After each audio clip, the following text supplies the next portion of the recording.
ಹಿರಿಯ ಸಾಹಿತಿ ಎಸ್.ಎಲ್. ಭೈರಪ್ಪನವರು ಇನ್ನಿಲ್ಲ.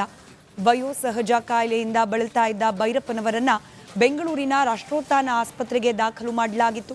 ಚಿಕಿತ್ಸೆ ಫಲಕಾರಿಯಾಗದೆ ಇವತ್ತು ಮಧ್ಯಾಹ್ನ 2:38ರ ಸುಮಾರಿಗೆ ಕೊನೆಯುಸಿರೆಳೆದಿದ್ದಾರೆ ಎಸ್.ಎಲ್. ಭೈರಪ್ಪನವರು ಅನ್ನೋ ಮಾಹಿತಿ ಇದೆ.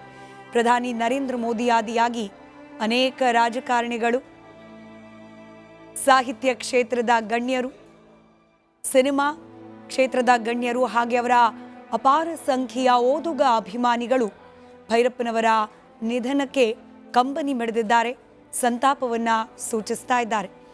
ಕೆಲವೇ ನಿಮಿಷಗಳ ಹಿಂದೆ ಹಿರಿಯ ನಟ ಅನಂತನಾಗ್ ಅವರು ರಿಪಬ್ಲಿಕ್ ಕನ್ನಡದ ಜೊತೆಯಲ್ಲಿ ಮಾತನಾಡ್ತಾ ಮತದಾನ ಚಿತ್ರದಲ್ಲಿ ಅವರು ಅಭಿನಯಿಸಿದ ಸಂದರ್ಭವನ್ನ ನೆನಪು ಮಾಡ್ಕೊಳ್ತಾ ಇದ್ರು. ಮತದಾನ ಮೂಲತಃ ಭೈರಪ್ಪನವರ ಕೃತಿ.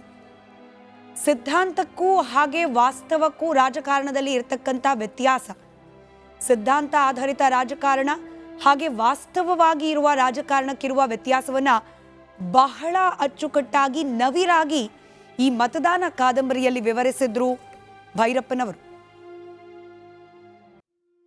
ಅದೇ ವಿಚಾರಕ್ಕೆ ಸಂಬಂಧಪಟ್ಟಂತೆ ತಯಾರಾದ ಚಿತ್ರದಲ್ಲಿ ಅನಂತನಾಗ್ ಅವರು ಅಭಿನಯಿಸಿದ್ರು. ಆ ದಿನಗಳನ್ನ ಅನಂತನಾಗ್ ಅವರು ಸ್ಮರಿಸ್ಕೊಳ್ತಾ ಇದ್ರು. ನಮ್ಮ ಜೊತೆ ಎಂ.ಎ. ಸುಬ್ರಹ್ಮಣ್ಯ ಅವರು, ಭೈರಪ್ಪನವರ ಆಪ್ತರು ಹಾಗೆ ಖುದ್ದು ಸಾಹಿತಿಗಳು ಕೂಡ ನಮ್ಮ ಜೊತೆ ಸಂಪರ್ಕದಲ್ಲಿದ್ದಾರೆ. ನಮಸ್ಕಾರ ಸರ್. ಸರ್ ನಮಸ್ಕಾರ. ನನ್ನ ಧ್ವನಿ ತಲುಪ್ತಾ ಇದೆ ಅಂತ ಭಾವಿಸ್ತೀನಿ. ನಮಸ್ಕಾರ. ಈಗಷ್ಟೇ ಹಿರಿಯ ನಟರಾದ ಅನಂತನಾಗ್ ಅವರು ಮಾತನಾಡ್ತಾ ಹೇಳ್ತಾ ಇದ್ರು ನೋಡಿ, ಒಂದು ವ್ಯಾಕ್ಯೂಮ್ ರೀತಿಯಲ್ಲಿ ಅಂದ್ರೆ ಏನನ್ನೋ ಕಳೆದುಕೊಂಡಿದ್ದೀವಿ ಅನ್ನೋ ದುಃಖ ಪ್ರತಿ ಬಾರಿ ಕೂಡ ಆಗೋದಲ್ಲ. ಆದ್ರೆ ಭೈರಪ್ಪನವರ ಸಾಹಿತ್ಯ ಲೋಕದ ಕೊಡುಗೆ ಇದೆಯಲ್ಲ, ಈಗ ಅವರಿಲ್ಲ, ಇನ್ನು ಹೊಸ ಕೃತಿಗಳು ಅವರಿಂದ ಬರೋದಿಲ್ಲ ಅನ್ನೋದೇನೆ ಒಂದು ವ್ಯಾಕ್ಯೂಮ್ ಅನ್ನು ಕ್ರಿಯೇಟ್ ಮಾಡಿದೆ ಅಂತ ಹೇಳಿ ತಮ್ಮ ಅನುಭವವನ್ನ ಹಂಚ್ಕೊಳ್ತಾ ಇದ್ರು ಹಿರಿಯ ನಟರಾದ ಅನಂತನಾಗ್ ಅವರು. ತಾವು ಭೈರಪ್ಪನವರ ಜೊತೆಯಲ್ಲಿದ್ದವರು, ಅವರ ಆಪ್ತ ಬಳಗದಲ್ಲಿದ್ದವರು, ಅವರ ಒಡನಾಟದಲ್ಲಿದ್ದವರು, ನೀವು ಯಾವ ರೀತಿ ಸ್ಮರಿಸ್ತೀರಿ ಈ ಸಂದರ್ಭದಲ್ಲಿ ಭೈರಪ್ಪನವರನ್ನ?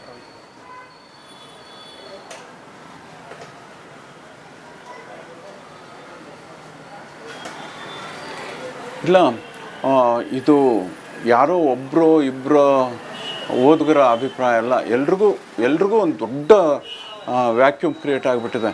ಇನ್ಮೇಲೆ ಭೈರಪ್ಪನವ್ರದ್ದು ಹೊಸ ಕಾದಂಬರಿಗಳು ನಮ್ಗೆ ಸಿಕ್ಕೋದೇ ಇಲ್ವಾ, ನಾವು ಭೈರಪ್ಪನವ್ರು ಓದೋದಕ್ಕೆ ದಕ್ಕೋದಿಲ್ವಾ ಅನ್ನೋ ಒಂದು ಭಯಂಕರ ಸಂಕಟದಲ್ಲಿ ಇಡೀ ಓದುಗ ಪ್ರಪಂಚ ಇವತ್ತಿದೆ. ಇದು ಬರೀ ಕನ್ನಡ ಓದುಗರಿಗೆ ಮಾತ್ರ ಹಾಗೆ ಆ ಫೀಲಿಂಗ್ ಇದೆ ಅಂತ ಅನ್ನೋ ಹಾಗಿಲ್ಲ. ಭಾರತದ ಎಲ್ಲ ಭಾಷೆ ಓದುಗರಿಗೂ ಕೂಡ ಈ ಭೈರಪ್ಪನವ್ರು ಕಳ್ಕೊಂಡ ಸಂಕಟ ಇದೆ. ಆದರೆ ಭೈರಪ್ಪ ಹುಬ್ಬಳ್ಳಿಗೆ, ನಾನೀಗ ಹುಬ್ಬಳ್ಳಿಯಿಂದಲೇ ಮಾತಾಡ್ತಿರೋದು, ಕಳೆದ ಸುಮಾರು 20-25 ವರ್ಷಗಳಿಂದ ಒಂದು 20 ಸಲ ಅವ್ರು ಬಂದಿದ್ದರು ಹುಬ್ಬಳ್ಳಿಗೆ. ಪ್ರತಿ 2 ವರ್ಷಕ್ಕೆ 1.5 ವರ್ಷಕ್ಕೆ ನಾನು ಬರ್ತೀನಿ, ಹುಬ್ಳಿಗೆ ನೋಡ್ಬೇಕು ಅನಿಸಿದೆ, ನಾನು ಬರ್ತೀನಿ, ಯಾವಾಗ ಬರಲಿ ಅಂತ ಕೇಳೋರು. ಒಂದು 15-20 ಕಾರ್ಯಕ್ರಮಗಳಿಗೆ ಅವರು ಬಂದಿದ್ದರು ಹುಬ್ಬಳ್ಳಿ ಧಾರವಾಡಕ್ಕೆ. ಅವರ ಆತ್ಮಕಥೆ ಒಳಗೆ ಹೇಳ್ತಾರೆ, ನನಗೆ ಬೆಂಗಳೂರನ್ನು ಬಿಟ್ಟರೆ ತುಂಬ ಇಷ್ಟದ ಊರು ಅಂತಂದರೆ ಹುಬ್ಬಳ್ಳಿ ಅಂತ ಅವರು ಹೇಳ್ತಲೇ ಇದ್ದರು. ನಮ್ಮ ಕಾರ್ಯಕ್ರಮಗಳಿಗೆ ಬಂದಾಗಲೂ ಎಲ್ಲ ಹೇಳ್ತಿದ್ರು. ಈ ಸಲ ಅಂದರೆ ಹೋದ ವರ್ಷ ಸರಿಯಾಗಿ ಇದೇ ಸಮಯಕ್ಕೆ ಅವರು ಹುಬ್ಬಳ್ಳಿಲಿದ್ದರು. ಒಂದು 8-10 ದಿವಸ ನನ್ನ ಮನೇಲೇ ಇದ್ದರು ಅವರು ಕೇಳಿದ್ದು ಒಂದೇ, ಈಗ ನಾನು ಇದು ಕಾರ್ಯಕ್ರಮ ಅಂತೂ ಸರಿ, ಆಮೇಲೆ ಅವರು ಪಟ್ಟಿ ಮಾಡ್ಕೊಂಬಂದಿದ್ರು, ನಾನು ಹುಬ್ಬಳ್ಳಿಲಿ ಎಲ್ಲೆಲ್ಲಿ ಯಾರ್ಯಾರು ನೋಡಬೇಕು, ಎಲ್ಲೆಲ್ಲಿ ಓಡಾಡಬೇಕು ಅಂಥೇಳಿ. ಅದರೊಳಗೆ ಹುಬ್ಬಳ್ಳಿಯೊಳಗೆ ಅವ್ರಿಗೆ ಕೊಲೀಗಾಗಿದ್ದರು, ಸಹೋದ್ಯೋಗಿದ್ದರು ಪ್ರೊಫೆಸರ್ ಶ್ರೀನಿವಾಸ್ ತೋಫ್ಖಾನೆ ಅಂತ ಸಂಸ್ಕೃತ ವಿದ್ವಾಂಸರು, ಸಂಸ್ಕೃತ ಪ್ರೊಫೆಸರ್ ಆಗಿದ್ದರು. ಇವ್ರಿಗೆ ಸೀನಿಯರ್ ಆಗಿದ್ದರು ಇಲ್ಲಿ ಹುಬ್ಬಳ್ಳಿಯ ಕಾಡಸಿದ್ದೇಶ್ವರ ಆರ್ಟ್ಸ್ ಕಾಲೇಜಲ್ಲಿ. ಅವ್ರ ಮನೆಗೊಂದು ಹೋಗಬೇಕು, ಧಾರವಾಡದ NP ಭಟ್ರ ಮನೆಗೊಂದು ಹೋಗಬೇಕು, ಹಾಗೆ ಹುಬ್ಬಳ್ಳಿಯಲ್ಲಿ ಕೆಲವು ಜಾಗಗಳಿಗೆಲ್ಲ ಓಡಾಡಬೇಕು, ನೀನು ಅದೊಂದು ಕೆಲಸ ಮಾಡ್ಬೇಕು ನನಗೋಸ್ಕರ ಅಂದಿದ್ರು. ಹುಬ್ಬಳ್ಳಿಗೆ ಬಂದಾಗ ಅವರು ಇಲ್ಲಿದ್ದಾಗ ಸಂಗೀತ ಕಲ್ತಿದ್ರಂತೆ. ಇಲ್ಲಿ ಕಸ್ತೂರಿ ಸಂಗೀತ ವಿದ್ಯಾಲಯ ಅಂತ ಹುಬ್ಬಳ್ಳಿಯ ದುರ್ಗದ ಬೈಲು ಒಳಗಡೆ ಸಣ್ಣ ಗಲ್ಲಿ ಒಳಗಿದೆ ಅದು. ಅಲ್ಲಿಗೆ ಹೋಗೋಣ, ಗಲ್ಲಿಗಾದರೂ ಹೋಗೋಣ ಅಂದಿದ್ರು. ಅಲ್ಲಿ ಕರ್ಕೊಂಡು ಹೋಗಿದ್ದೆ. ಆವಾಗ ಇಲ್ಲಿ ಸೈಕಲ್ ಮೇಲೆ ಓಡಾಡ್ತಿದ್ದಾಗ ಬಿದ್ದು ಬೆನ್ನು ಮೂಳೆಗೆ ತೊಂದರೆ ಮಾಡ್ಕೊಂಡಿದ್ದು, ಇಲ್ಲಿ ಹುಬ್ಬಳ್ಳಿಯ KMCಗೆ ಅಡ್ಮಿಟ್ ಆಗಿದ್ದು ಎಲ್ಲ ನೆನಪಿಸ್ಕೊಂಡ್ರು. ಉಣ್ಕಲ್ ಕೆರೆ ನೋಡಬೇಕು ಅಂದರು. ಉಣ್ಕಲ್ ಕೆರೆಗೆ ಕರ್ಕೊಂಡು ಹೋಗಿದ್ದೆ. ಇಲ್ಲಿ ಉಣ್ಕಲ್ ಗುಡ್ಡ ಅಂತಿದ್ವಿ, ಈಗೇನೋ ಬೇರೆ ಹೆಸರು ಹೇಳ್ತಾರೆ, ಅಲ್ಲಿ ಗುಡ್ಡ ಹೋಗ್ಬೇಕು ನಾನು ಅಂದರು. ಅವರು ಏರೋಕ್ಕಾಗಲಿಲ್ಲ, ಕೆಳಗಡೆಯಿಂದನೇ ಅಲ್ಲಿಂದನೇ ಎಲ್ಲ ನೋಡಿದರು. ಇಡೀ ಗುಡ್ಡ ಪ್ರದಕ್ಷಿಣೆ ಹಾಕೋಕ್ಕಾಗುತ್ತಾ ಅಂದರು. ಕಾರಲ್ಲೇ ಇದ್ದರು. ಒಂದು ಅರ್ಧಂಬರ್ಧ ರೌಂಡ್ ಹೊಡಿಸ್ದೆ.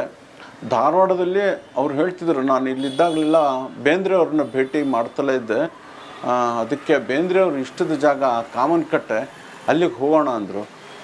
ಧಾರವಾಡದಲ್ಲಿ ಎನ್ ಪಿ ಭಟ್ರ ಮನೆಗೆ ಹೋಗಿ ಊಟ ಮಾಡಿ, ಅವ್ರಿಗೆ ಬಕ್ರಿ ಅಂದರೆ ತುಂಬ ಇಷ್ಟ. ಹುಬ್ಬಳ್ಳಿ ರೊಟ್ಟಿ ಊಟ ಎಲ್ಲ ಭಾಳ ಇಷ್ಟಪಡ್ತಿದ್ರು. ಇಲ್ಲಿ ಯಾರ ಮನೆಗೆ ಹೋದರೂ ನೀವು ಬಕ್ರಿ ಮಾಡ್ತೀರಾ ಅಂಥೇಳಿ ಬಕ್ರಿ ಮಾಡಿಸ್ಕೊಂಡು ಊಟ ಮಾಡೋರು. ಇಲ್ಲಿ ಧಾರವಾಡದಲ್ಲೂ ಹಾಗೆ ಎನ್ ಪಿ ಭಟ್ರ ಮನೆಯಲ್ಲಿ ಒಳ್ಳೆ ಅಚ್ಚುಕಟ್ಟಾದ ಬಕ್ರಿ ಊಟ ಆಯಿತು.